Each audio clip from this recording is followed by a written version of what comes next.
Today we have come here to study about yoga.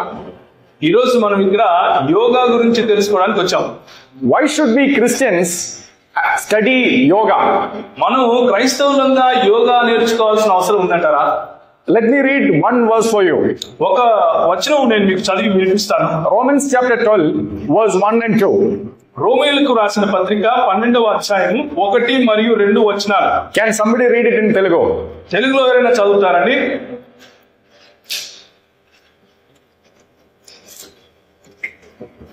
Romans chapter 12 verse 1 and 2.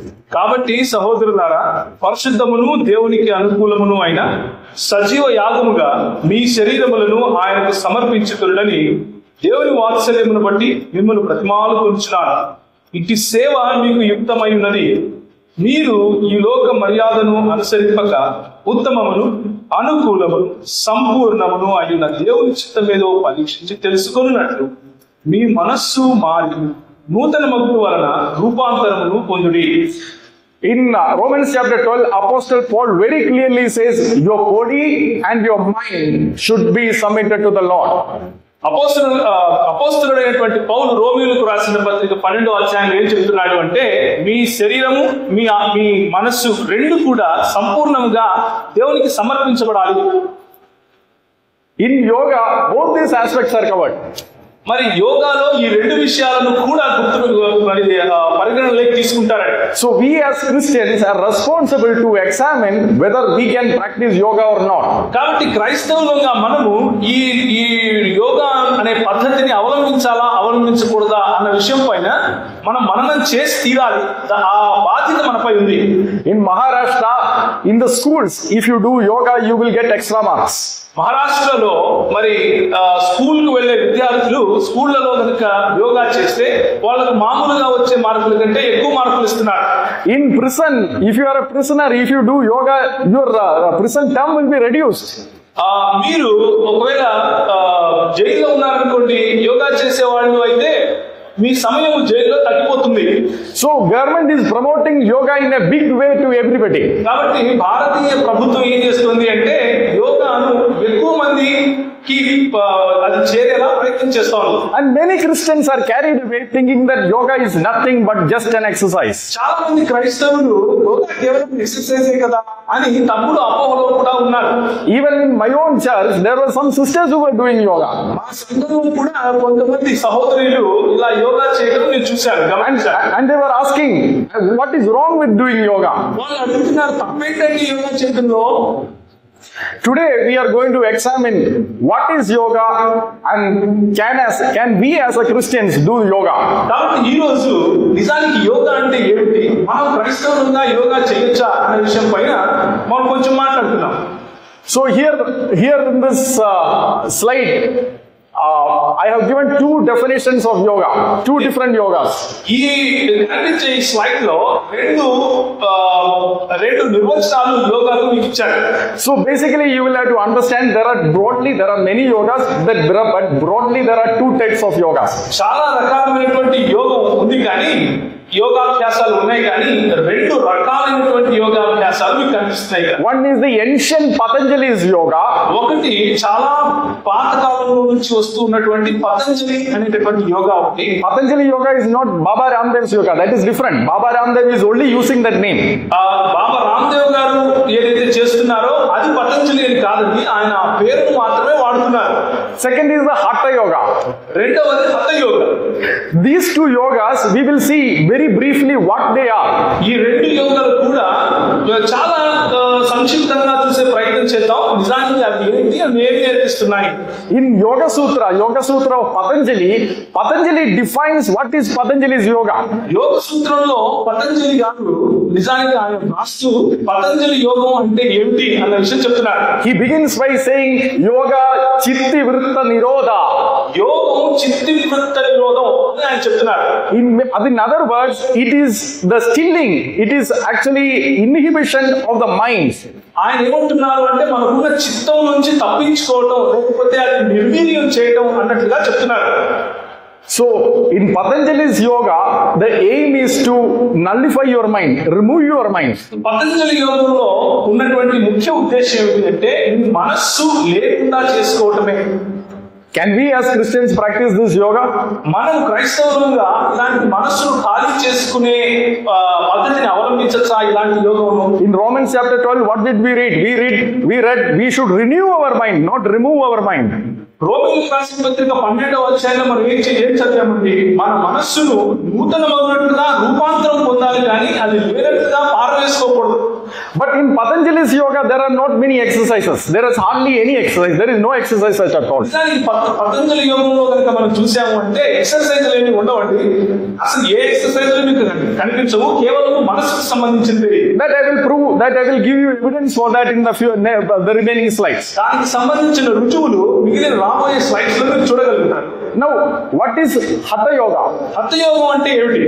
Hatha Yoga imagines your body as a microcosm or as a body with the sun, moon, just like the universe. Hatha Yoga imagines that your body has sun, moon and other solar systems and all the rivers, mountains and all.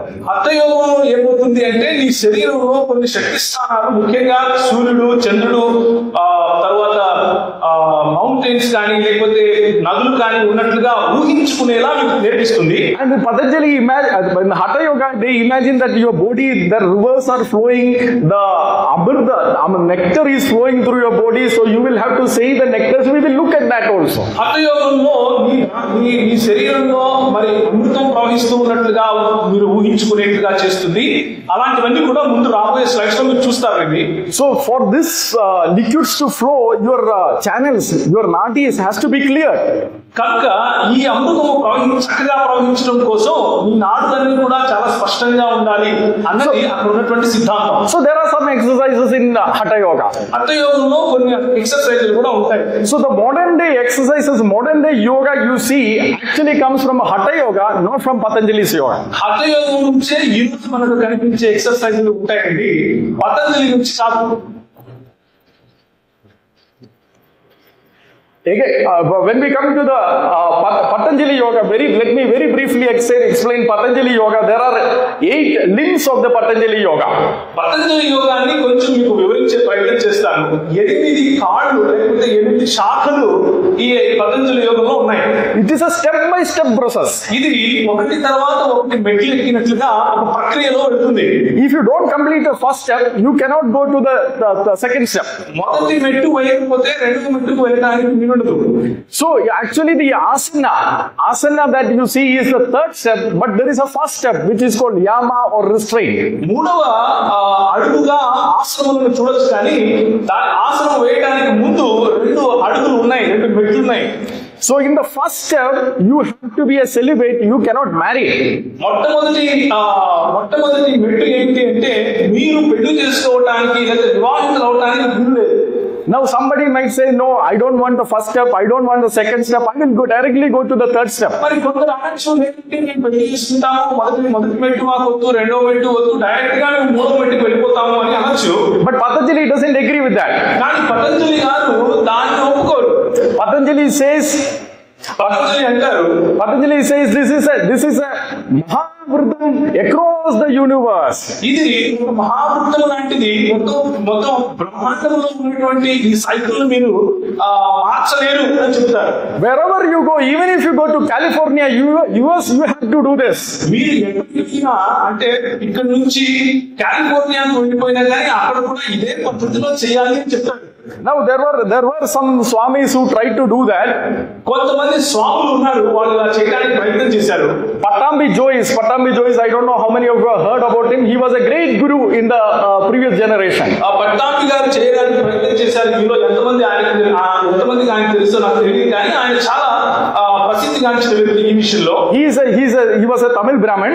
ఆయన ఒక తమిళ బ్రాహ్మణుడు. So when he started the yoga, he only took the Tamil boys to do the yoga, Tamil Brahmin boys to do the yoga. తమిళ బ్రాహ్మణుడు మాత్రమే ఇలా ఇది చేసేవాళ్ళు అన్నట్లుగా మొదలుపెట్టి చేశాడు ఆయన. But the guru got an opportunity to go to US. ఆయన అమెరికా వెళ్ళడానికి ఆయనకు ఒక అవకాశం వచ్చింది. So he forgot all the things that he taught in India. He forgot about the celibacy and he forgot about all these things when he met the hippies in California. ఆయన మరి భారతదేశం విడిచిపెట్టి కాలిఫోర్నియాకు వెళ్ళిపోయిన వెంటనే ఇన్ని సంవత్సరాలు ఏదైతే నేర్పిస్తూ వచ్చారో, తమిళలోనే మాట్లాడాలి, పెళ్లి So in other words, you must remember, if you have to do Patanjali yoga properly, you have to be an unmarried person, a celibate. A married person cannot practice Patanjali yoga. కానీ మొట్టమొదటిగా గుర్తుంచుకోవాల్సిన విషయం పతంజలి గారి స్వయంగా ఆయన మాటల్లో ఏంటంటే, మీరు ఒకవేళ పతంజలి యోగం చేయాలి అని అనుకుంటే మీరు పెళ్లి చేసుకోవడానికి వీలు లేదు, మీరు అవివాహితులుగానే ఉండాలి. So now I said there are not many exercises in the Patanjali yoga. నేను ఇంతకుముందు చెప్పినట్లుగా పతంజలి యోగంలో పెద్దగా ఎక్సర్సైజ్ లేదు. Patanjali yoga is basically, Patanjali's Yoga Sutra is basically a compilation of the yogas that existed previously. మరి ఇంతకు ముందు నుంచి ఉనికిలో ఉన్నటువంటి యోగ సూత్రాలన్నింటినీ కూడా ఒక సమ్మేళనం చేసి ఒక చోటికి పొందుపరిచి పెట్టడమే పతంజలి యోగంలో ఉన్నటువంటి ప్రాముఖ్యత. So people say Patanjali could have written the Yoga Sutra from anywhere from BC 300 to AD 200. మరి 300 క్రీస్తు పూర్వం 300 నుంచి క్రీస్తు శకం 200 సంవత్సరాల వరకు ఆ సమయంలో ఎప్పుడైనా సరే పతంజలి గారు ఈ యోగ సూత్రాలను రచించుండొచ్చు అని అంటున్నారు. So the exercises, there are in the asana is clearly defined. What is asana in Patanjali yoga? ఆసనం అంటే ఏంటి అన్న విషయాన్ని పతంజలి గారు ఆయన రాసినటువంటి పుస్తకంలో చాలా స్పష్టంగా చెప్పారు. But as I said, it is a compilation of the previous exercise, previous scripture, previous literature of Hinduism. మరి హిందువుల్లో ఉన్నటువంటి ఇంతకు ముందే ఉనికిలో ఉన్నటువంటి సాహిత్యమును తీసుకుని వచ్చి దాని యొక్క సారాంశంగా ఆయన రాయడం అన్న విషయాన్ని ముందే చెప్పాను మీకు. And as you can see here in the Savaskrama Upanishad, it very clearly says the body should be steady with the three upper parts erect. In fact, you should sit straight. You cannot bend. Asana is clearly defined as sitting straight. ఇక్కడ మీకు కనిపించే విషయాన్ని కనుక ఒకసారి చూస్తే ఉపనిషత్తులో రాసిన విషయం ఏమిటి అంటే, ఆసనం అన్నదానికి అర్థం ఏమిటి అంటే, మీరు భూమికి 90 డిగ్రీలో చాలా నిటారుగా నిలబడటం, కూర్చోవడం, సో కానీ ఇంట్లో పడుకోవడం లేదు. If you are sitting straight, can you bend? మీరు చాలా నిటారుగా కూర్చుంటే ఉండగలుగుతారా? Can you do all the Baba Ramdev's exercises if you are supposed to sit only straight? మరి నిజంగా నిటారుగా కూర్చోవడము, నిటారుగా నిలబడటమే ఆసనం అయితే బాబా రామ్దేవ్ గారు ఈరోజు చెప్తున్నటువంటి పతంజలిలో చేస్తున్నటువంటి ఎక్సర్సైజ్ చేయగలమా? You cannot do any of those things. ఆయన చేయడానికి వీల్లేదు కదా. Again, let me give further evidence. ఇంకొక రుజువు మిమ్మల్ని ఉంచుతాను. You see, actually in Mahabharata there are 884 references to yoga. 884 రెఫరెన్స్లు మహాభారతంలో ఉన్నాయండి యోగం గురించి. Out of that there are only 2 references to asana. రెండే 2 రెఫరెన్స్లు ఆసనముల పైన ఉన్నాయి. And that too are to refer to the virasana, again sitting straight. అందులో ఒకటి విరాసనము అంటే చాలా నిలకడగా నిటారుగా కూర్చోవడం. So again there are no exercises. అది కూడా ఏ ఎక్సర్సైజ్ లేవు. Again in గీతంలో లేదా భగవద్గీతలో it is very clearly written in chapter 6 verse 11 to 14. 6వ అధ్యాయం 11 నుంచి 14 వరకు కనుక మనం చూసినట్లయితే you can read it, holding the body, neck, head and neck straight. మరి శరీరాన్ని మెడను తలను నిటారుగా ఉంచడం అన్న విషయం చాలా స్పష్టంగా రాయబడింది. That is why exactly what we read it in Upanishad, 3 upper parts straight. 3 పై భాగములు, శరీరంలో ఉన్న 3 పై భాగములు అంటే ఈ శరీరము, ఈ మెడ, తల వీటిని నిటారుగా ఉంచడమే అని ఉపనిషత్తులో కూడా ఇంతకుముందు చూశాం కదా. So again when we come to the Bhashya of Shankaracharya lived somewhere in 800 AD. Shankaracharya's commentary on the Bhagavad Gita, again Shankaracharya very clearly says that hip, chest and neck, these should be straight. You should sit straight. శంకరాచార్యులు వారు రాసినటువంటి భాష్యం కనుక ఒకసారి చూడగలిగితే 800 శకం 800 సంవత్సరాల్లో ఆయన రాశారు. ఆయన రాసిన విషయంలో కూడా, ఆయన రాసిన భాష్యంలో కూడా ఇదే మాట ఏమిటంటే, పై భాగం అంటే ఉదరము, తర్వాత ఈ మెడ, తల చాలా నిటారుగా ఉంచాలి. So if you are doing Patanjali yoga, do you get any benefit for your body? మరి మీరు ఇలాంటి పతంజలి యోగా చేయడం ద్వారా మీ ఒంటికి ఏదైనా జరుగుతుంది అంటారా? There is absolutely no benefit, right? Because you are sitting straight. మీకు ఏ ఎక్సర్సైజ్ లేవు కాబట్టి, కేవలం మీరు నిటారుగా కూర్చున్నారు కాబట్టి మీకు వచ్చే పెద్దగా లాభం ఏమి ఉండదు కదా. As I said, the intention of Patanjali is to remove your mind, nothing else. నేను ఇంతకుముందు చెప్పినట్టుగా ఈ శరీరానికి చేసే ఎక్సర్సైజ్ కాదండి, కేవలము మీ మనస్సును బాగా తోలుకోవడం, చిత్త విముక్తులు మొత్తమే. For that they will sit and meditate for a long time. దానికి అలా నిదానంగా కూర్చుని చాలా కాలము వాళ్ళు ధ్యానిస్తారు. So if you have to sit for a long time, which is the best position to sit? ఎక్కువ సేపు కూర్చోవాలి అంటే మంచిగా కూర్చోవడానికి ఉండే పోస్టర్ ఏంటి మంచిది? Sitting straight, right? నిటారుగా కూర్చోవడమే కదా. If you have to sit for a long time, you have to sit straight. మీరు చాలా సేపు కూర్చోవాలి అంటే మీరు నిటారుగానే కూర్చుని తీరాలి. That's what Patanjali Yoga is all about. అదే పతంజలి యోగం అంటే. Now, where did all these exercises come from? ఇలాంటి ఇప్పుడు లోపల లేకపోతే ఇప్పుడు కనిపిస్తున్నటువంటి ఎక్సర్సైజ్ అన్నీ ఉన్నాయి కదా, అవన్నీ ఎక్కడి నుంచి వచ్చాయి అన్న ప్రశ్న రావచ్చు. That is there in the Hatha Yoga, as I said. అది హఠ యోగంలో ఉంది, నేను ఇంతకు ముందు చెప్పినట్లుగా. Now, Hatha Yoga is a medieval yoga. అది 11 నుంచి 1400 సంవత్సరాలలో వచ్చినటువంటి ఒక యోగం అది. Again, I repeat, Hatha Yoga is a medieval yoga. అది కేవలము 11 నుంచి మిడివల్ అంటాం కదా, ఆ సమయంలో వచ్చినటువంటి యోగం అది. Now, the reason that I am saying is there are some RSS people in Kerala, Dr. N. Gopalakrishnan and all, who says that Christ came into India and did Hatha Yoga. మరి doctor N Gopalakrishnan గారు అనే ఆయన కేరళలో ఉన్నారు. ఆయన RSS కి సంబంధించిన వ్యక్తి. ఆయన ఏమంటున్నారు అంటే క్రీస్తు మరి ఇండియాకి వచ్చి హఠ యోగం నేర్చుకున్నాడు అని చెప్తున్నారు. If Hatha Yoga came in the medieval times, how can Christ come to India and do Hatha Yoga? మరి హఠ యోగము మిడివల్ సమయంలో భారతదేశంలో ఉంటే ఏ విధంగా క్రీస్తు భారతదేశానికి వచ్చి హఠ యోగం నేర్చుకుంటాడండి? కాస్త ఆలోచించి మాట్లాడాలి కదా. Now let us look at the Hatha Yoga, because this is what we are nude with. మరి ఈ హఠ యోగాన్ని ఒకసారి గమనించి చూద్దాం, ఎందుకంటే ఈ హఠ యోగం చూపించే ప్రజలందరినీ ఆకర్షిస్తున్నారు కదా. Now there are 3 primary texts for Hatha Yoga. 3 రకాల సాహిత్యాలు మన ముందు ఉన్నాయి హఠ యోగం విషయంలో. Hatha Yoga Pradipika, ఒకటి హఠ యోగ ప్రదీపిక, then Shiva Samhita, రెండవది శివ సంహిత, and then Grantha Samhita. మూడవది గ్రంథ సంహిత. So anything that I tell, anything that I speak about Hatha Yoga, I am not speaking of my own. I am just going to verbatim quote. సొంతంగా నా బుర్రలో నుంచి నేను ఏ విషయం చెప్పట్లేదు, కేవలము ఈ 3 గ్రంథాల్లో నుంచి ఉన్న విషయాలను తీసుకుని మీ ముందు ఉన్నది ఉన్నట్లుగానే చూపిస్తాను. So now in Shiva Samhita, it speaks about the human body. Shiva సంహిత కనుక మనం చూసినట్లయితే మానవుడి శరీరం గురించి మాట్లాడుతుంది. Also it begins by saying that in this body there is a mountain, Mount Meru, Sumeru. ఏం చెప్తారు అంటే ఈ శరీరంలో ఒక సుమేరు అనే పర్వతం ఉంది అని చెప్తారు. So that from that mountain, in that mountain there is a sun revolving, there is a moon revolving, there are rivers flowing.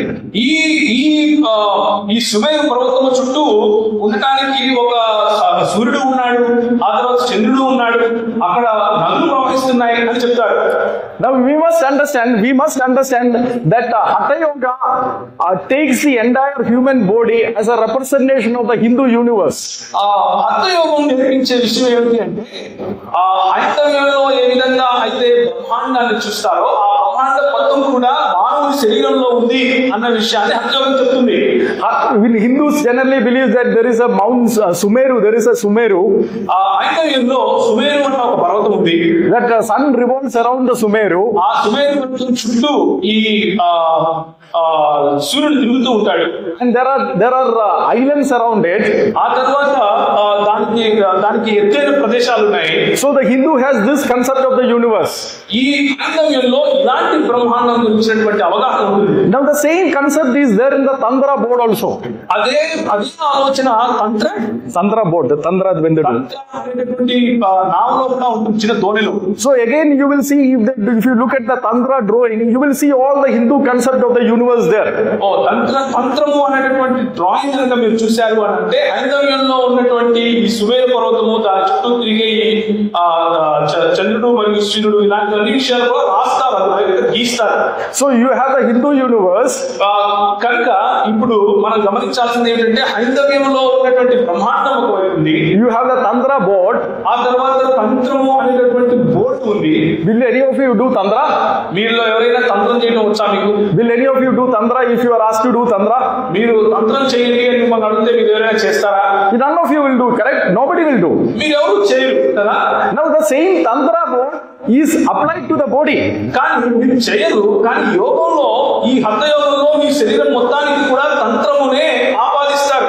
Now as I will explain, you will more understand, you will understand it more. నేను ఇంకా చెప్పేటప్పుడు మీకు ఇంకొంచెం స్పష్టత వస్తుంది.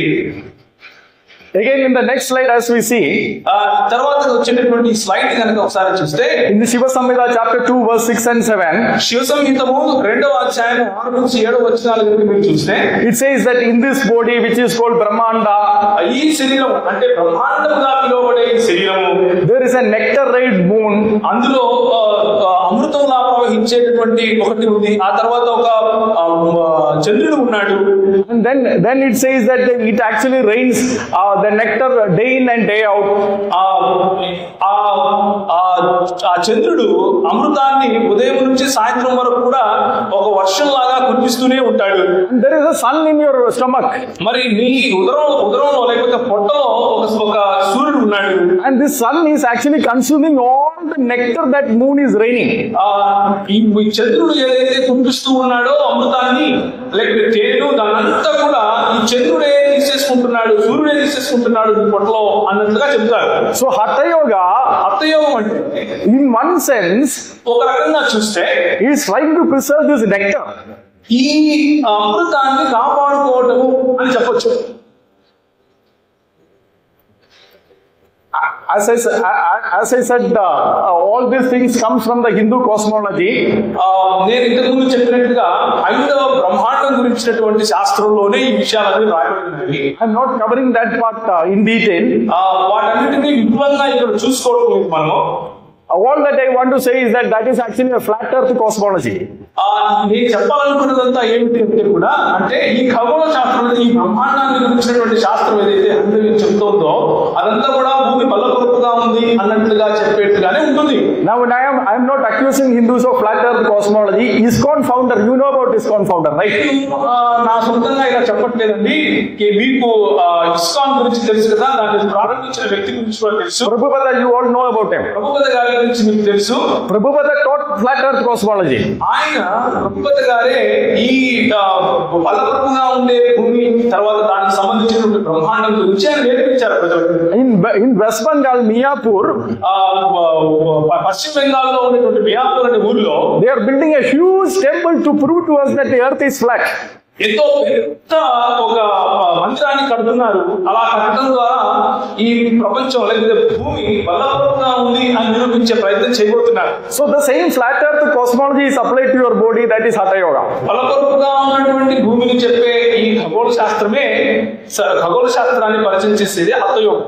So now let us examine some of the concepts and some of the exercises. When we look at the exercises, we will understand why they are doing what they are doing. కొన్ని exercises కూడా మనం గమనిద్దాం. అలా చేసేటప్పుడు ఎందుకు ఇలాంటి exercise చేయమని ఐందవ్యంలో చెప్తున్నారో ఆ విషయాన్ని గమనిద్దాం. So as you would see, there are different channels in the body. మరి మీరు చూస్తున్నట్లుగా శరీరంలో వేరు వేరు ఛానల్స్ ఉన్నాయి. So this channels has to be cleared, correct? This channels has to be cleared of any impurity for this nectar and the other things to flow. ఆ మార్గాలన్నింటిలోనూ ఉన్నటువంటి కల్మషం అంతా వెళ్ళిపోవాలి, ఎందుకంటే అమృతము సజావుగా ప్రవహించాలి కదా. So there is a moon, there is a sun, there are rivers, there are air, there is a channel. So this is all keeping it pure, preserving the nectar, that is Hatha Yoga. మరి లోపల ఉన్నటువంటి ఆ అమృతాన్ని కాపాడుకోవడానికి చంద్రుని నుంచి కురిసే ఆ అమృతాన్ని, తర్వాత సూర్యుని వద్దకు వచ్చే అమృతాన్ని, అందులో ఉన్నటువంటి గాలిని, అమృతం ప్రవహించే నాళాలను అన్నింటినీ స్పష్టంగా లేకపోతే ఏ కల్మషం లేకుండా చేసుకోవడాన్ని హఠయోగం అంటారు. How do we know if this is correct or wrong? ఇది నిజమో కాదో మనకు ఎలా తెలుసు? How many of you think it is correct? మీలో ఎంతమంది ఇది కరెక్ట్ అంటారు? That there is a moon in your head, there is a sun in your stomach, there is channels over your body. How many of you think it is correct? మీ తలకాయలో ఒక చంద్రుడు ఉన్నాడు, పొట్టలో సూర్యుడు ఉన్నాడు, లేకపోతే మార్గాలు ఉన్నాయి అమృతం ప్రవహించడానికి అని మీరు ఎంతమంది నమ్ముతారంటారు? It is very easy to check, correct? అది తెలుసుకోవడం చాలా ఈజీ కదా. There was a time in the medieval time, probably they didn't have the scientific equipments to check it. మరి మిడియల్ సమయంలో శాస్త్రీయంగా ఎలాంటి ఎక్విప్మెంట్ లేదు మన శరీరంలో ఏమేమి ఉన్నాయని చూడటానికి. దయానంద సరస్వతి, మహర్షి దయానంద సరస్వతి, మహర్షి దయానంద సరస్వతి గారు ఫౌండర్ ఆఫ్ ఆర్య సమాజ్, సమాజాన్ని స్థాపించారు కదా. So he initially use to do hatha yoga. ఆయన హఠయోగం చేసేవాడు. So one day he thought, is this correct? ఆయన ఒక రోజు ఆలోచించారు, అసలు ఇది నిజమేనా? So he thought I should, as a Hindu, should examine what is taught in the text is correct or wrong. ఒక హిందువునిగా నేను నాకు నా సాహిత్యంలో కనిపిస్తున్నటువంటి మాట నిజమో కాదో మరి పరీక్షించి తెలుసుకునే ఆ బాధ్యత ఉంది అని అనుకున్నాడు. So this is written in his autobiography. కనుక ఆయన తన సొంత జీవిత చరిత్రలో రాసుకున్నాడు ఈ విషయాలు.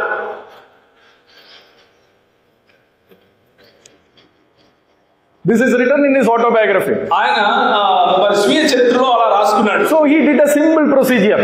ఆయన ఒక చిన్న ప్రక్రియ చేశాడండి. One day he was going through a side of a river. ఒక నది పక్క గుండా వెళ్తున్నాడు ఆయన ఒక రోజు. So he saw a dead body floating in the river. ఆ నదిలో ఒక చనిపోయిన వ్యక్తి శవము పారుతూ ఉండటం చూశాడు. So he thought this is the best time to examine what is taught in the scriptures is correct or wrong. ఇదే కరెక్ట్ సమయము, ఇందులో చూసేద్దాము అసలు నా సాహిత్యంలో ఉన్న మాట కరెక్టా కాదా అని చూసే సమయం ఇదే అని అనుకున్నాడు. So he took the dead body. కాబట్టి ఆ శవాన్ని తీశాడు. He took a knife. ఆయన కత్తి తీసుకున్నాడు. He opened the body. ఆ శరీరాన్ని కోసి చూశాడు. Very simple step, right? చాలా చాలా సులువు కదా ఇలా చేయడం. And this is what he says. ఆయన అలా చేసిన తర్వాత ఏమంటున్నాడో చూడండి. The descriptions given in the book did not tally at all with the actual details. మరి ఏంటంటే పుస్తకంలో రాయబడింది ఏమీ కూడా ఈ శరీరంలో లేవు. So what did he do? ఆయన ఏం చేశాడు? తర్వాత He tore the Hatha Yoga text. ఆ హఠయోగం రాసినటువంటి సాహిత్యాన్ని చింపేశాడు. He threw it into the river along with the dead body. ఆ శవంతో పాటు ఆ పుస్తకాన్ని కూడా మరి నీళ్ళలోనే ఉంచేశాడు.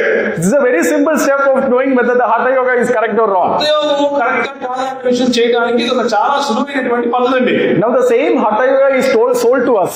మరి ఇదే హఠయోగాన్ని ఈ రోజు మనకు గవర్నమెంట్ వాళ్ళ ద్వారా మన మీద రుద్దుతున్నారు. What Dayananda Saraswati rejected now is imposed upon Christians and other religious people also. క్రైస్తవులు మరియు హైందవులు ఎవరైతే ఉన్నారో ఈ దేశంలో వాళ్ళందరిపైన దయానంద సరస్వతి గారు ఏదైతే చేయొద్దు నేను చేయను అని అన్నారో దాన్నే రుద్దుతున్నారు.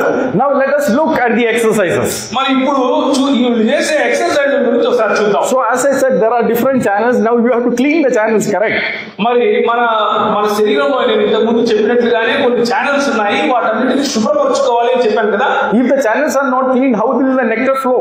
ఆ ఛానల్స్ కనుక శుభ్రంగా లేకపోతే ఏ విధంగా ఈ నెక్టర్ లేకపోతే అమృతం ప్రవహిస్తుంది? So one of the ways of doing this cleaning process is the famous Anuloma Viloma Pranayama. Anulom విలోమ ప్రాణాయామం అంటారు. దీని ద్వారానే ఆ మార్గాలను సరళం చేసుకోవడం లేకపోతే శుద్ధి చేసుకోవడం జరుగుతుంది. Now Anuloma Viloma Pranayama is taught in our government syllabus also, government school text also. ఈ మధ్య మన గవర్నమెంట్ వాళ్ళ స్కూల్ పుస్తకాలు ఉంటాయి కదా, వాటిలో కూడా అనులోమ విలోమ ప్రాణాయామం గురించి నేర్పిస్తున్నారు. Now what is the concept of this? ఇందులో ఉన్నటువంటి కాన్సెప్ట్ ఏంటంటే, so this is one you close one nose. ముక్కుకున్నటువంటి ఒక రంధ్రాన్ని మూసేసుకోవాలి. This is Nadi Shodhana Pranayama. దీన్ని నాడీ శోధన ప్రాణాయామం అంటారు. So you take breathe through one nose. ఒక్క ముక్కులో ఉన్నటువంటి ఒక రంధ్రం ద్వారా గాలి పీల్చుకోవాలి. And then the breath goes through the channel. ఆ ప్రవాహం గుండా ఆ ఒక ప్రవాహం గుండానే గాలి వెళ్తుంది. So by the time you are closing the other, ఎందుకంటే ఆ మిగిలిన రెండవ ముక్కు రంధ్రాన్ని మూసేశారు కదా, and then you exhale to the other nose. ఆ తరువాత ఆ వెళ్ళినటువంటి గాలిని రెండవ ముక్కుకున్నటువంటి రంధ్రం ద్వారా బయటకు వదలాలి. So you understood the concept. ఇప్పుడు మీరు దీని వెనుకున్నటువంటి కాన్సెప్ట్ ని అర్థం చేసుకోండి. They think that the nose is like a tube. వాళ్ళు అనుకుంటారు అంటే ముక్కు అనేది ఒక ట్యూబ్ లాంటిది. If you want to clean a tube, what will you do? మీరు ట్యూబ్ ను శుభ్రపరచుకోవాలంటే ఏం చేస్తారు? You close one end of the tube. Tube ఉన్నటువంటి ఒక భాగం ఒక అంతాన్ని మూసేస్తారు. And then you blow air through the other end, right? తర్వాత మొదల నుంచి గాలి వదులుతారు కదా. And then you open the end that the tube is clean. ఆఖరి భాగాన్ని కనుక తర్వాత వదిలేసామనుకోండి, గాలి దాని నుంచి బయటకు వెళ్తుంది, అప్పుడు శుభ్రం అవుతుంది tube. This is why they are doing it. ఇలా శుభ్రపరచుకోవడం కోసమే ఈ యోగా చేస్తున్నారు. My brothers and sisters, this is foolishness. సహోదరులారా ఇది మూర్ఖత్వం. You go and study basic human anatomy. After few inches, it is one. There are no two tubes that like going like this. సామాన్యంగా మీరు ఆలోచించి చూడండి, మానవుడి శరీరంలో అనాటమీ కనుక మీరు చదివితే ఒక అంగుళం తర్వాత ఈ రెండు కూడా ఒకటే అయిపోతాయి. This is what we do it in Rajpath. Our honorable Prime Minister is sitting there and doing it and teaching us. మన గౌరవమైనటువంటి ప్రధానమంత్రి గారు మన పార్లమెంట్ దగ్గర కూర్చొని ఇదే నేర్పిస్తున్నారు మనకి. And we all sit and think that this is some big science. అందరం కూర్చొని అబ్బాయి ఇంత పెద్ద సైన్స్ నేర్పిస్తున్నారు అనుకుంటాం. Now in the text there are other things also. They have told us how to clean. తర్వాత ఇదే హఠయోగంలో ఉన్నటువంటి సాహిత్యంలో మిగిలిన విషయాలు కూడా ఉన్నాయి, ఎలా మన శరీరాన్ని శుభ్రపరచుకోవాలి. In Grantha Samhita, గ్రంథ సంహితలో chapter 1, మొదటి అధ్యాయం 40 to 41. 40 నుంచి 41 వరకు ఉన్నటువంటి 40 నుంచి 41 వరకు ఉన్నటువంటి వచనాలను చూస్తే It says that you should swallow a cloth. ఒక బట్ట మీరు మింగాలి. And then when you swallow the cloth, ఆ బట్ట మింగిన తర్వాత and then you take it out, ఆ బట్టను బయటకు తీస్తే it says it will be clean. ఆ లోపల బట్ట తీసేస్తే అనుకుంటాడు. My brothers and sisters, don't do this. సహోదరులారా అలా చేయకండి. This is basic. Medically, this is actually goes against everything. ఇలా చేయడం ద్వారా ఈ రోజు ఉన్నటువంటి మెడికల్ శాస్త్రం మీకు ఏం చెప్తుందంటే మీకు హాని. If you swallow a unsanitized cloth, మీరు శుభ్రంగా లేనటువంటి ఏదైనా ఒక బట్టను మీరు మింగారనుకోండి, impurity will go inside. అందులో అశుద్ధత అవుతుంది కానీ శుభ్రం ఎలా అవుతుంది? And it can actually damage internal organs. నిజానికి మీ లోపల ఉన్నటువంటి అవయవాలకు అది చెడు కూడా చేయొచ్చు. But the book says that it can cure leprosy also. కానీ పుస్తకం ఏం చెప్తోంది, అలా చేస్తే మీకు ఉన్నటువంటి కుష్ఠవ్యాధి కూడా పోతుంది అంటున్నారు. Now you look at it. This is the medieval literature. ఇది మిడివల్ సమయాల్లో ఉన్నటువంటి సాహిత్యం అండి.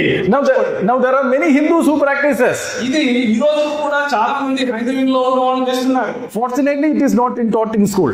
మరి చాలా సంతోషమైన విషయం ఏంటంటే మన పిల్లలకు స్కూల్లో ఇలా నేర్పించట్లేదు. But you understand the basic concept of their understanding of human body. We got it right. కానీ నిజానికి మనం అర్థం చేసుకోవాల్సింది ఏంటంటే మానవుని శరీరము దానికి ఉన్నటువంటి ప్రాథమికంగా వాళ్ళు ఎలా నమ్ముతున్నారు ఆ శరీరాన్ని అన్న విషయాన్ని మనం అర్థం చేసుకోవాలి. Now these are the ways of cleansing the channels. ఈ పద్ధతుల్లో ఆ ప్రవాహ ద్వారాలను లేక ప్రవాహాలను శుభ్రపరచుకోవడం నేర్పిస్తున్నారు. My brothers and sisters, just pause for a moment and think about the Bible. ఒక్క నిమిషం ఆగి బైబిల్లో ఉన్నటువంటి విధానాన్ని ఒకసారి ఆలోచించండి. Here it says that if you swallow a cloth, your leprosy will be cured. ఇక్కడేమంటున్నారు అంటే మీరు ఒక బట్టలు కనుక మింగేస్తే మీకు ఉన్నటువంటి కుష్ఠవ్యాధి వెళ్తుంది అంటున్నారు. But what was the prescription given by the Bible, Holy Bible, for leprosy? కానీ కుష్ఠవ్యాధి దేవుని వాక్యం ఏం చెప్తోంది, దేవుని బైబిల్ గ్రంథం ఏం చెప్తోంది? In ancient times, పాత రోజుల్లో when the Rigvedas were written here, ఇక్కడ ఋగ్వేదాలు రాసుకునే సమయంలో when Prophet Moses through the revelation of God gave them the 5 books, దేవుని యొక్క ప్రత్యక్షత ద్వారా పంచకాండాలను మోషే తీసుకొచ్చిన సమయంలో it says that if somebody has leprosy, let him be isolated. ఎవరికైనా సరే ఒకవేళ కుష్ఠవ్యాధి కలిగితే వారిని ప్రత్యేకపరచండి. Until 18th century, 18వ శతాబ్దం వరకు కూడా science did not understand why. Science కు అర్థం కాలేదు ఎందుకు అని. Only in the 18th century they realized that there is a wisdom because it spreads to the other people. 18వ శతాబ్దంలో ప్రజలకు ఏమర్థమవుతుందంటే అది అంటు వ్యాధి కనుక వాళ్ళు ప్రత్యేకపరచడమే మంచిది అని అర్థమైంది. This is the wisdom of God. ఇది దేవుని యొక్క జ్ఞానం అండి. Do you think that the yoga is the wisdom of God? మరి ఇక్కడ మనం చదువుతున్నటువంటి యోగము దేవుని యొక్క జ్ఞానం అంటారా మీరు? It is so sad that even some of us are considering to do yoga, which is such a foolishness. Nothing religion. It's scientifically foolish. బాధాకరమైన విషయం ఏంటంటే క్రైస్తవుల్లో కొంతమంది కూడా దీన్ని చాలా జ్ఞానం ఉంది అని అనుకుంటున్నారు. కానీ శాస్త్రీయంగా కూడా ఇది చాలా మూర్ఖత్వమైన విషయము. Now that we have cleansed the channels, ఇప్పుడు మనం మన ప్రవాహాలను శుద్ధిపరిచేస్తున్నాము. we'll start some exercises. ఇప్పుడు మనం కొన్ని ఎక్సర్సైజ్ చేద్దాం. Now all of us must have seen this exercise, right? ఇప్పుడు ఈ ఎక్సర్సైజ్ చేసింటాం మనం అందరం కదా. All of you must have seen for hatha yoga. All of you would have seen that they stand upside down, stand on the head, or stand on the shoulders. Hatha యోగంలో ఎలా జరుగుతుంది అనేది మీరు చూసే ఉంటారు. తల కింద పెట్టి కాళ్ళు పైన పెట్టి నిలబడటం నిటారుగా. Is there anybody who hasn't seen it? ఎవరైనా చేయని వాళ్ళు చూడని వాళ్ళు ఎవరైనా ఉంటే చెప్పండి. If you have seen at least one video of Hatha Yoga, we would have seen this exercise. యోగం గురించి లేదా హఠ యోగం గురించి ఒక్క వీడియో చూసినా గానీ దీన్ని తప్పకుండా చూసే ఉంటారు. This is called the king of all asanas. అన్ని ఆసనాలకు కూడా ఇది రాదంట. Now why do they do it? ఎందుకు చేస్తారు? See, it is again from Grantha Samhita chapter 3. గ్రంథ సంహితం 3వ అధ్యాయంలో It says sun is in the stomach, మరి పొట్టలో సూర్యుడున్నాడు, moon is in the head, తలకాయలో చంద్రుడున్నాడు, and moon is raining nectar throughout the day, చంద్రుడేమో రోజు అమృతాన్ని మొత్తం రోజంతా పాలించేలా చేస్తున్నాడు. and sun is unfortunately consuming all this nectar. ఆ రోజంతా ఈ అమృతాన్ని ఏమో సూర్యుడు మింగేస్తున్నాడు. So once your nectar is over, you are dead. మరి నీ అమృతం అయిపోయింది అనుకోండి, మీరు చచ్చిపోతారు. So how can you preserve this nectar? మరి ఈ అమృతాన్ని ఎలా కాపాడాలి? You stand upside down. మరి ఉల్టా వెళ్తే సరిపోతుంది కదా. Because if you stand on your head or shoulder, Amrita cannot fall into the stomach, correct? మరి మీరు కనుక రివర్స్ లో కనుక ఉన్నారనుకోండి, ఆ అమృతం పడకుండా ఆగిపోతుంది కదా. That is not my explanation, that is their explanation. మనం చెప్పటం లేదు, నేను చెప్పట్లేదు, వాళ్ళ గ్రంథం చెప్తా ఉన్నాం. Do you want to go and do this? అది చెప్తారా మీరు ఇప్పుడు? Brothers and sisters, there is no scientific evidence for this. సహోదరులారా సహోదరులారా, దీనికి శాస్త్రీయంగా ఎలాంటి ఎవిడెన్స్ ప్రూఫ్ లేదు. Now you cannot stand upside down for a long time, right? మరి ఈ ఉల్టాలో ఎక్కువ సమయం అయితే ఉండలేం కదా.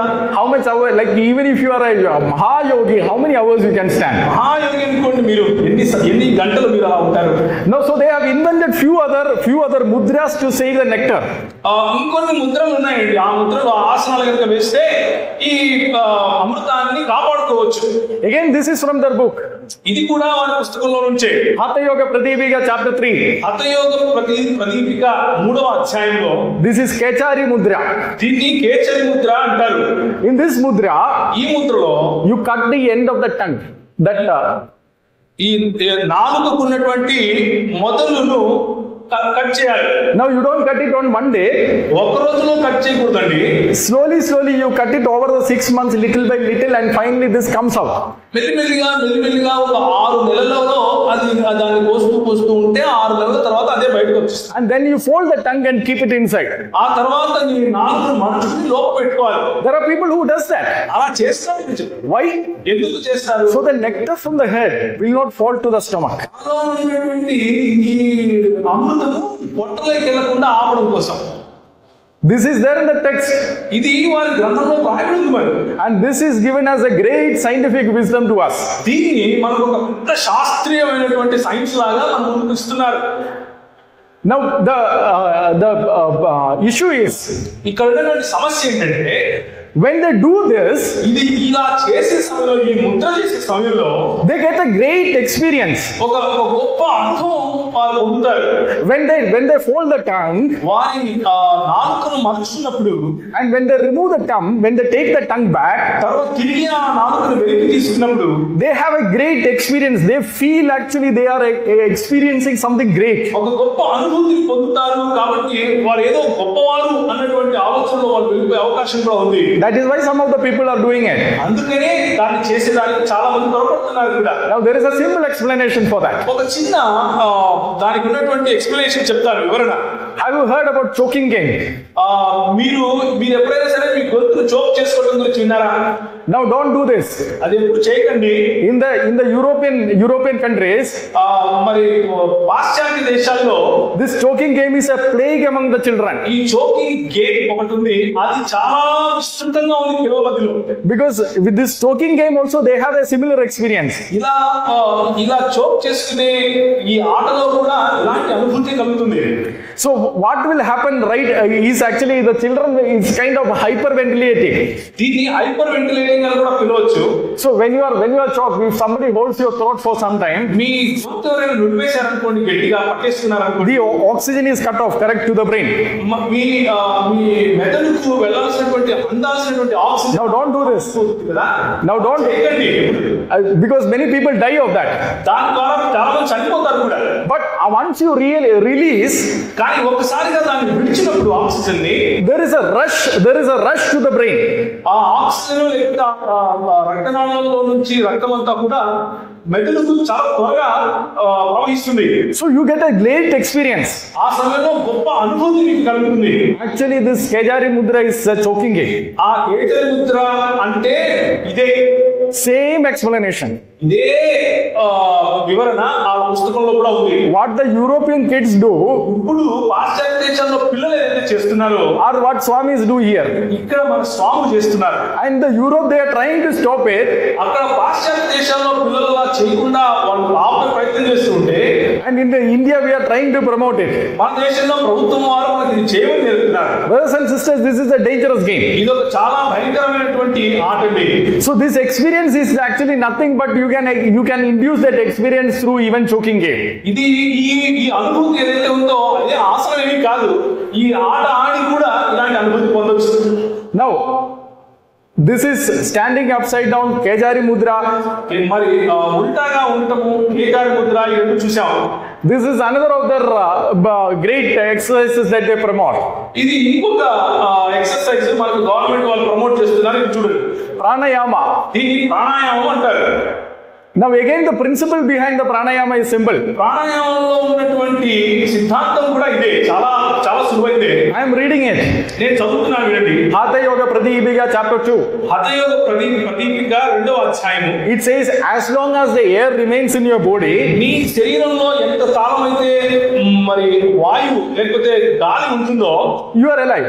అంతవరకు బ్రతికే ఉంటావు. So if your breathing stops, నీ శ్వాస కనుక ఆగిపోతే then you are dead. అప్పుడు చనిపోతావు. So with this principle, they invented a concept. కనుక ఒక కాన్సెప్ట్ ను వాళ్ళు కనుగొన్నారు. They said, if you can keep the air in your body for a long time, శ్వాస తీసుకున్న తర్వాత ఆ గాలిని వాయువును ఎక్కువసేపు కనుక మీ శరీరంలో ఉంచుకుంటే you can increase your life. మీ జీవితము లేకపోతే మీ ఆయుష్ పెరిగిపోతుంది. So they breathe, కనుక లోపలికి గాలి పీల్చుకుంటారు. they hold the breath in their body ఆ వాయువును అలాగే శరీరంలో చాలా సేపు పెట్టుకుంటారు. to increase the life. తద్వారా ఆయుష్ పెరుగుతుంది అని అంటారు. Do you think that your life will be increased by this? మీరేమంటారండి, అలా ఆయుష్ పెంచుకోవచ్చు అంటారా? They think that the human body is like a balloon.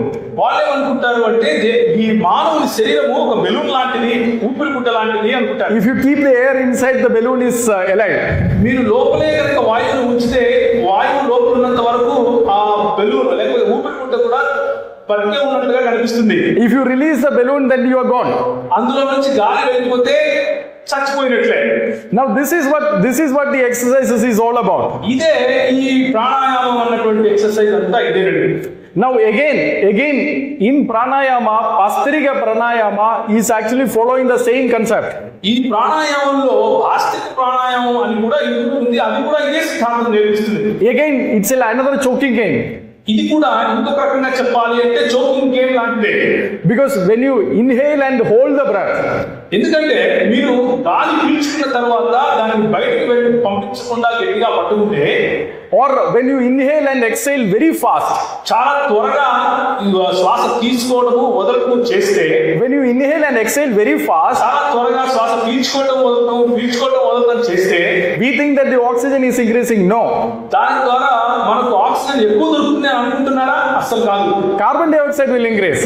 నిజానికి చెప్పాలంటే కార్బన్ డైఆక్సైడ్ పెరుగుతుంది. You can go back and check it. మీరు తిరిగి వెళ్ళి కావాలంటే ఒకసారి పరీక్షించి చూడండి. You can ask somebody from a medical field. మరి మెడికల్ ఫీల్డ్ నుంచి ఉన్నటువంటి వారిని ఎవరైనా అడిగి చూడండి. So Pastrika pranayama actually achieves the same purpose of choking game. పాస్త్రిక ప్రాణాయామం కూడా ఈ చోకింగ్ గేమ్ లాంటిదే. దాన్నే ఇది కూడా ప్రమోట్ చేస్తోంది. Now if you do Pastrika pranayama, పాస్త్రిక ప్రాణాయామం కనుక చేస్తే, and if you it will over a period of time you will get kundalini. కొంతకాలం తర్వాత కొంతకాలం తర్వాత kundalini సంపాదించుకుంటాం. So again people get a great experience, right? అంటే ప్రజలు ఒక గొప్ప అనుభూతిని పొందుతున్నారు కదా ఇక్కడ. Now the great experience is similar to the choking game. ఈ అనుభూతి ఏదో కాదు, ఆ గొంతులు అనుకోవడం అనుభూతి ఉంది కదా, అలాంటిదే. Now we have seen how to cleanse the body, how to cleanse the channels, ఇప్పుడు ప్రవాహాలను ఏ విధంగా శుభ్రపరచుకోవాలో చూసుకున్నాం. how to save the nectar, మన అమృతాన్ని ఎలా కాపాడుకోవాలో చూసుకున్నాం. and how to save the air. తర్వాత మన గాలి ద్వారా ఏ విధంగా మనం శుభ్రపరచుకోవాలి, మన శరీరంలో ఎలా దాన్ని కాపాడుకోవాలి గాలిని అని చూసాము. Now the remaining, there are more exercises. ఇంకా ఎక్కువ ఎక్సర్సైజ్లు ఉన్నాయండి. Now whatever I am going to say, it is from the text. నేను చెప్పే ప్రతి విషయం కూడా ఆ పుస్తకాల్లో నుండే. And as brother Bibu rightly said, I cannot apologize for what they have written. మరి బిపు గారు ఇంతకు ముందు చెప్పినట్లుగా వాళ్ళు రాసిన దానికి మేమైతే క్షమాపణ చెప్పలేం కదా.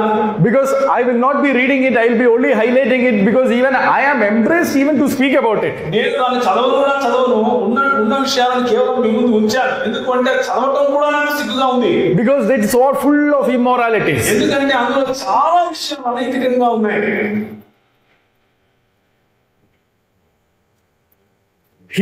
Here it speaks about Vajroli Mudra. ఇక్కడ వజ్రోలి ముద్ర గురించి రాయబడింది. In Vajroli Mudra, వజ్రోలి ముద్రలో ఏమవుతుంది అంటే it says that okay, you a willing woman, any willing woman, any woman who is willing, ఎవరైనా సరే ఒక స్త్రీ చేయాలి అని అనుకుంటే, and then you have relationship with her, ఆమెతో ఒక లైంగిక సంబంధం కలిగి ఉంటుంది, and then you take the discharge back to the male organ. ఆ తర్వాత విడిచిపెట్టినటువంటి డిశ్చార్జ్ తిరిగి మీలోకి తీసుకోండి. It is there in Hatha Yoga Pradipika chapter 3. ఈ హఠ యోగ ప్రదీపిక 3వ అధ్యాయంలో ఇలా రాయబడింది. మరి So it says that by this you are saving nectar again. ఇలా చేయడం ద్వారా నీ అమృతాన్ని కాపాడుకుంటున్నావు అని నేర్పిస్తున్నారు. It is there in the text. అది వారు రాసినటువంటి పుస్తకాలలో ఉంది. Now do you want to teach your children Hatha Yoga? మరి ఇప్పుడు చెప్పండి, హఠ యోగం మీరు నేర్పించాలనుకుంటున్నారా మీ పిల్లలకి? If you introduce your children to Hatha Yoga, మీరు హఠ యోగం కనుక నేర్పిస్తే మీ పిల్లలకి, you are making them stand on a slippery slope. మీరు ఏం చేస్తున్నారు అంటే జారిపోవడానికి చాలా సులువుగా ఉండేటటువంటి ఒక ప్రదేశంలో వాళ్ళు పెడుతున్నారు. So once you teach them Hatha Yoga, ఒక్కసారి హఠ యోగం గురించి వాళ్ళకి చెప్తే they will go and check all these things on their book. These books are now available free. These books are available for 50 rupees also. మిగిలిన విషయాలన్నీ వాళ్ళంతా వాళ్ళే నేర్చుకుంటారు. మరి చాలా ఉచితంగా 50 రూపాయలకు కూడా మనకు అందుబాటులో ఉన్నాయి ఈ పుస్తకాలని. And this says that this is the ultimate mudra. మరి ఈ ముద్ర అన్నిటికంటే చాలా గొప్ప ముద్ర అని అంటున్నారు. If you can't do any of the other things also, if you can do this, then you have achieved. మిగిలిన విషయాలు చేసినా చేయకపోయినా ఇది కనుక చేస్తే మీరు తప్పకుండా మీరు పొందుతారు అని చెప్తా ఉంది. Now again from Hatha Yoga Pradipika, hatha యోగ ప్రదీపిక నుంచి ఇంకొక విషయం చూడండి. there are other mudras. ఇంకా ముద్రలు ఉన్నాయి. Again it is so, I am so ashamed to speak about such things. దీని గురించి మాట్లాడటము అసలు నాకు చాలా సిగ్గుగా ఉంది. But the only reason that I am speaking is because it is going to be taught to our children. ఎందుకు నేను మాట్లాడుతున్నాను అంటే మన పిల్లలకు ఇదే నేర్పిస్తున్నారు. This yoga is introduced in our schools. మన బడుల్లో ఇది నేర్పిస్తున్నారు. This yoga is introduced in the offices. మన ఆఫీసుల్లో ఇది నేర్పిస్తున్నారు. Because they are introducing it, we are reading the text. వాళ్ళు మన పైన రుద్దుతున్నారు కాబట్టి ఈ పుస్తకాలను మనం ఇప్పుడు చదువుతున్నాం. Now this says that the discharge should be mixed, the male discharge should be mixed with the cow dung and then applied to the body. ఈ ముద్ర ఏముంటుంది అంటే పురుషుని శరీరంలో నుంచి లైంగికంగా బయటకు వచ్చినటువంటి ఆ లిక్విడ్ ను పేడతో కలిపి ఒంటికి రాసుకోవాలి అని ఉంది. So all these things are taught in the Hatha Yoga. ఇవన్నీ కూడా హఠ యోగంలో నేర్పించారు. Do you want to learn? Do you want to go and do Hatha Yoga now? మీరు చెప్పండి, హఠ యోగ చేస్తారండి? Do you want to do Patanjali Yoga? Patanjali చేస్తారా ఇప్పుడు మీరు? My brothers and sisters, it is marketed in a different way. సహోదరులారా విషయం గుర్తుపెట్టుకోండి, దీని మార్కెటింగ్ వేరే రకంగా జరుగుతూ ఉంది. For example, Sadhguru, you must have all heard about Sadhguru Jaggi Vasudev. మీరు సద్గురు జగ్గి వాసుదేవ్ గారి గురించి వినే ఉంటారు. So we know now that there is a moon in the head, there is a sun in the stomach. We all know that. మనందరికీ తెలుసు, మన ఇద్దరు చదివిన ప్రకారంగా మన తలలో ఒక చంద్రుడు ఉన్నాడు, పొట్టలో ఒక సూర్యుడు ఉన్నాడు అని. Now when Sadhguru Jaggi Vasudev speaks about it, వీటి గురించి సద్గురు జగ్గి వాసుదేవ్ గారు మాట్లాడారనుకోండి, he says it is genetic re-engineering. ఆయన ఏమంటాడు అంటే ఇది జన్యుపరమైన రీఇంజనీరింగ్ అంటాడు. He says there is a sun outside, ఆయన అంటాడు బయట ఒక సూర్యుడు ఉన్నాడు, there is a moon outside, బయట ఒక చంద్రుడు ఉన్నాడు, and you are taking energy directly from them. వారి నుంచి ఈ శక్తిని మీరు డైరెక్ట్ గా పొందుతున్నారు. But that is not what is said in the text. కానీ అలా రాస్తుందా మనం చదివిన దాంట్లో? So they give a twist to everything. కాబట్టి ఇది రాసిన ప్రతిదానికి ఒక మేక పెట్టేసి, Because if they speak their books, ఎందుకంటే వాళ్ళ పుస్తకాలు కనుక చదివారనుకోండి అందరి ముందు, even a common commonsensical Hindu will reject it. మామూలు సామాన్య జ్ఞానం ఆయన That is why Maharishi Dayananda Saraswati rejected it. Swami Vivekananda rejected it.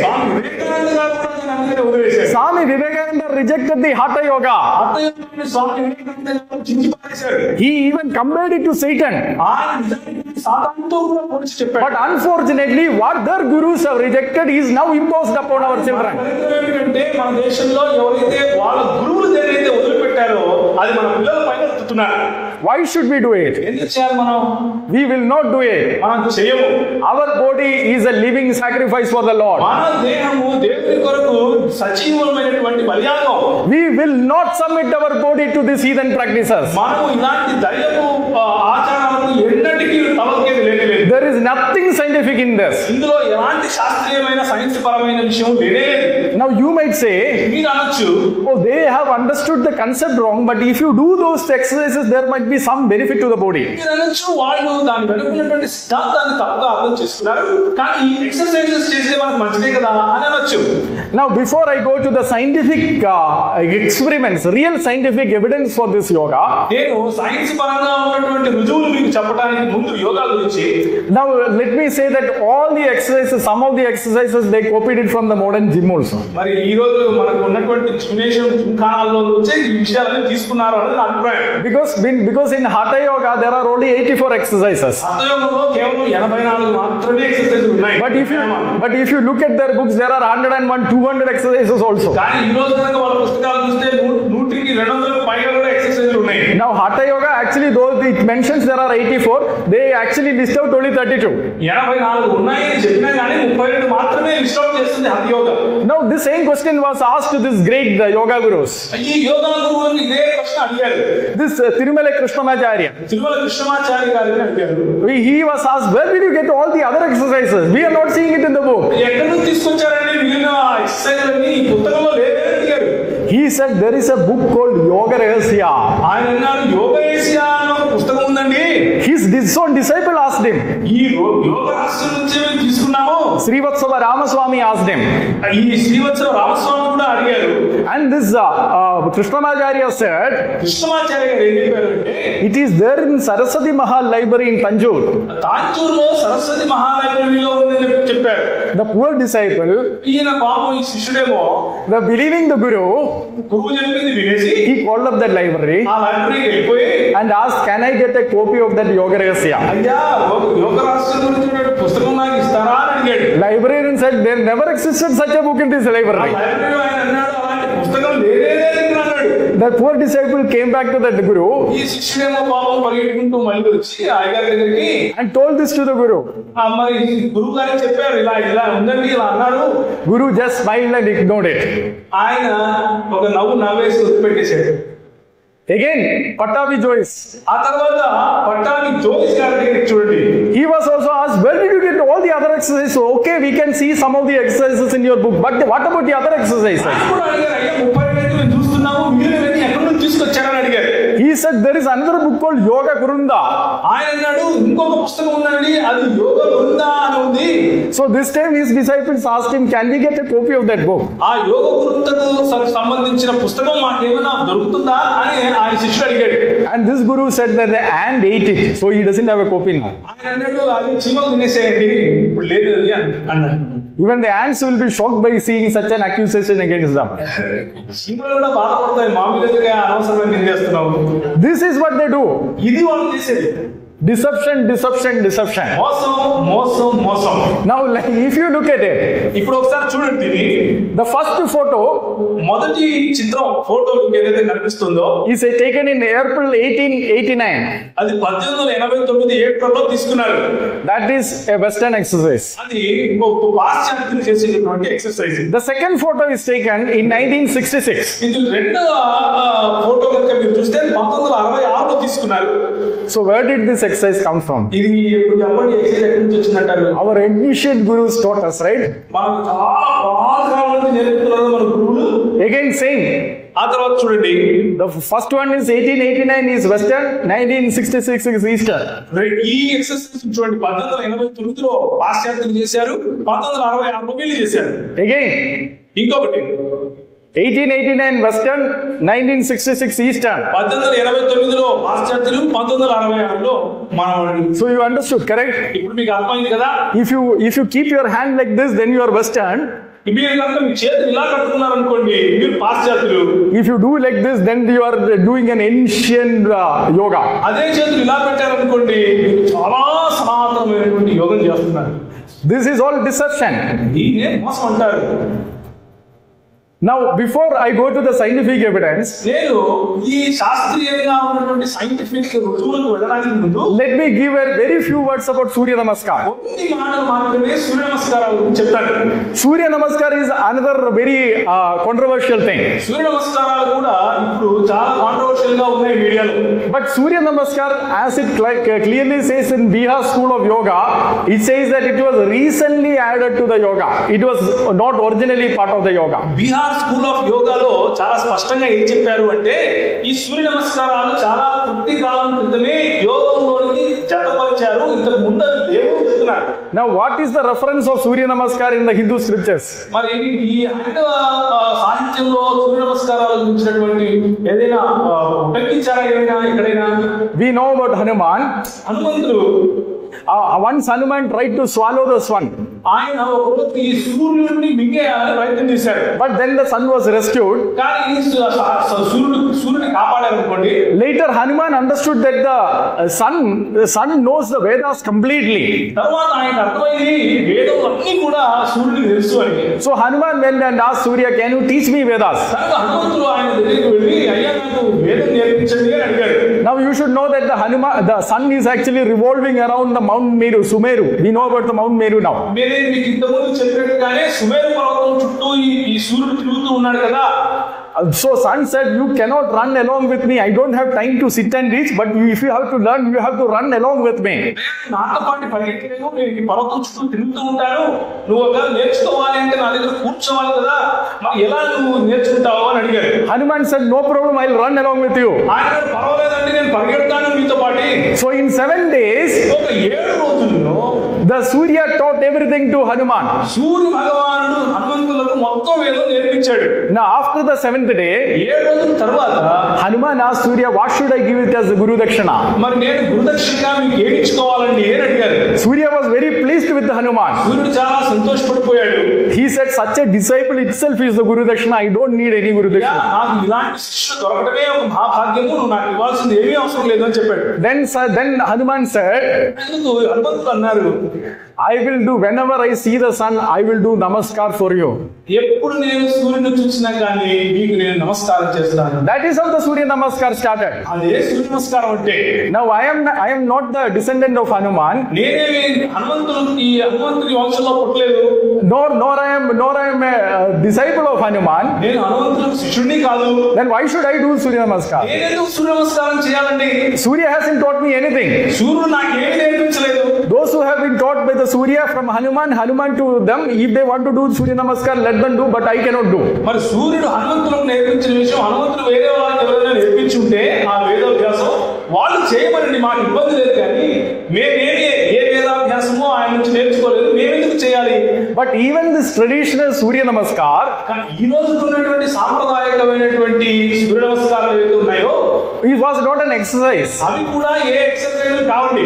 It was converted into an exercise form exercise యొక్క రూపంలోకి మార్చబడి by a king in Pune in the 20th century. మరి ఈ పూణేలో ఉన్నటువంటి ఒక రాజు చేత చేయబడింది అలా. His book, The 10-Point Way to Health, he says that. అది మంచి ఆరోగ్యం కలిగి ఉండటానికి 10 నియమాలు అన్నటువంటి ఆయన పుస్తకంలో ఈ మాటలు ఉన్నాయి. He has a chapter called Evolution of Surya Namaskar. ఆయన సూర్య నమస్కారాలు ఏ విధంగా ఉద్భవించాయి అన్న విషయం గురించి కూడా రాశాడు. And in that chapter he says what all changes he did. ఆయన ఎలాంటి మార్పులు చేర్పులు చేశాడో కూడా ఆయన చెప్పాడు. He says this. ఆయన ఇలా అంటున్నాడు, Before he changed it, ఆయన మార్చడానికి ముందు if you want to bow, నువ్వు ఒకవేళ వంగాలనుకోండి, you can bow like this. You can bend your knees. నీ మోకాళ్ళు వంచొచ్చు. He says, I made it that you should not bend. You should bow you should touch your feet without bending your knees. నేను ఆరోగ్యకరంగా ఉండడానికి ఏం నేర్పించాను అంటే, మీ మోకాళ్ళకు బదులు మీ నడుము వంచండి ఏం నేర్పించాడు. No, if you bend your knees, is it an exercise? మీ మోకాళ్ళు కనుక ఉంచితే అది ఎక్సర్సైజ్ అండి. Even I can do that. నేను కూడా చేయగలది. But if you don't bend your knees, then it is an exercise. మీ మోకాళ్ళు వచ్చుకుండా ఉన్నటువంటి వస్తువులు తీసుకున్నారనుకోండి, అది ఎక్సర్సైజ్, అది మీకు ఉపయోగం. So he says that he converted all these things from the traditional Surya Namaskar. ఆయన అంటున్నాడు, మరి నేను మామూలుగా ఉన్నటువంటి పాతకాలం నుంచి వచ్చినటువంటి సూర్య నమస్కారాన్ని మార్చి ఈ విధంగా చేశాను అని ఆయన స్వయంగా చెప్తున్నారు. So any benefit that they show is not part of the traditional Surya Namaskar. It was actually changed by this Pune king. మరి ఆ సూర్య నమస్కారంలో ఉన్నటువంటి మార్పులు ఏవైతే ఉన్నాయో అవి వచ్చిన తర్వాతనే ఆరోగ్యకరంగా మారాయి. ఇంతకుముందు పాతకాలం నుంచి వచ్చిన కేవలము ఇలాంటి ఉపయోగం లేవు. Now let me very quickly చాలా త్వరగా let me check whether there are any scientific benefits in doing this yoga. ఇలాంటి యోగం చేయడం ద్వారా ఏదైనా సైంటిఫిక్ బెనిఫిట్ ఉందా, మనకు ఉపయోగం ఉందా అన్న విషయాన్ని, Because many of our friends will say, ఎందుకంటే మన చాలా మంది స్నేహితులు అనవచ్చు, probably what all you said is correct. మీరంతా ఒకవేళ నిజమే అయ్యొచ్చండి, That might be the traditional stories. వాళ్ళ సాంప్రదాయంగా ఉన్నటువంటి కథలవచ్చు. But when I am doing it, I am getting health benefits. చూడండి, నేను చేసేటప్పుడు మాత్రం నాకు ఆరోగ్యం బాగానే ఉంది కదా. So why you forget about all the other things? అన్ని విడిచిపెట్టేసేయండి. You only do these exercises without thinking about any of those things. అన్నిటినీ అసలు మీ మైండ్ లో ఉంచుకోకుండా మీరు ఎక్సర్సైజ్ చేయండి. Is there any benefit for it? మరి దానికి ఏదైనా బెనిఫిట్ ఉందేమో చూద్దాం. So first we will look at the physical fitness. మొట్టమొదటిగా మరి భౌతికంగా మన కాయానికి రావాల్సినటువంటి చురుకుదనం వస్తుందా అని చూద్దాం. There is a measurement called VO2 max. VO2 max అనే ఒక పద్ధతిలో దాన్ని కొలవచ్చు. Now VO2 max is not invented to or discovered to invalidate yoga. చూడండి, VO2 max అనేది యోగాను విశ్లేషించడం కోసం కనిపెట్టినవి కాదండి. The VO2 max is used in US Army. America యుద్ధం చేసే వాళ్ళు అమెరికాలో ఉంటారు కదా, సైనికులు వాళ్ళ మధ్యలో ఉపయోగిస్తారు. To check the physical fitness of the US Army, they apply the criteria of VO2 max. VO2 max ద్వారా వాళ్ళు శారీరకంగా దృఢంగా ఉన్నారా లేదా అన్న విషయాన్ని కనుక్కోవడం కోసం ఉపయోగిస్తారు. Even our army, Indian army, runs for 2-3 kilometers to check the VO2 max. That is one of the purposes. VO2 max ను మన భారతదేశంలో కూడా ఈ సైనికులు ఉపయోగిస్తారు. 2 కిలోమీటర్లు పరిగెత్తి వచ్చిన తర్వాత వాళ్ళు ఎంత దృఢంగా ఉన్నారు అన్న విషయాన్ని పరీక్షించడం కోసం. Now if you Google it, మరి గూగుల్ చేయండి ఒకసారి. you will find many researchers which says that yoga is good for VO2 max. VO2 max Google చేస్తే కనుక యోగా చేసే వాళ్ళలో VO2 max చాలా బాగుంటుంది అన్నటువంటి ఫలితాలే మీకు వస్తాయి. But the problem is this. కానీ అందులో ఉన్నటువంటి సమస్య చూడండి. A scientific experiment, ఒక సైంటిఫిక్ ఎక్స్పెరిమెంట్ ప్రయోగం జరిగింది, should be done in a controlled environment. ఆ ప్రయోగం ఎప్పుడు కూడా ఒక నియంత్రించబడినటువంటి ఎన్వైరన్మెంట్ లో జరగాలి. Again, it should be double blind. Neither the researcher nor the participant should know why they are doing it. Research చేసేవాళ్ళు దాంట్లో పాల్పొందే వాళ్ళు అందరికీ తెలియకూడదు వాళ్ళు ఎందుకు చేస్తున్నారు. So a controlled environment, a double blind experiment is considered as the best scientific evidence. మరి నియంత్రించబడినటువంటి environment లో ఈ విధంగా తెలియకుండా చేసేటటువంటి ప్రయోగం ఏదైతే ఉందో దాన్నే చాలా మంచి ప్రయోగం అని పరిగణిస్తారు. For example, if you are coming to that experiment, ఉదాహరణకు ఈ ప్రయోగానికి మీరు వస్తున్నారు అనుకోండి. if you are running from your home and coming to do the experiment, మీరు ఇంటి దగ్గర నుంచి పరిగెత్తుకుంటూ ఇక్కడికి వచ్చి ఆ ప్రయోగం చేయాలనుకుంటున్నారు. probably you are running health, not the yoga. మీరు పరిగెత్తుకున్నారు కానీ యోగా చేయడం లేదు. So it has to be done in a controlled environment to rule out all the other factors. ఆ విధంగా మనసులో ఉన్నటువంటి విషయాలన్నింటినీ కూడా పక్కన పెట్టే విధంగా ఎవరికి తెలియని విధంగా చేసేదాన్నే చేయాలి ఇలాంటి ప్రయోగాలు. So in 2007 they did it. 2007లో వాళ్ళు చేశారు. Columbia University researchers, కొలంబియా యూనివర్సిటీలో ఉన్నటువంటి పరిశోధకులు, the participants from the best of the yoga centers, మరి యోగా సెంటర్లలో ఉన్నటువంటి చాలా మంచి వాళ్ళని పట్టుకొచ్చారు. it was done in a metabolic chamber. ఒక మెటబాలిక్ చేంబర్ లో చేశారు. It was done as one of the best experiments to settle this question for once and for all. ఈ ప్రశ్నను ఒక్కసారిగా మొత్తాన్ని రుజువు చేయడం కోసం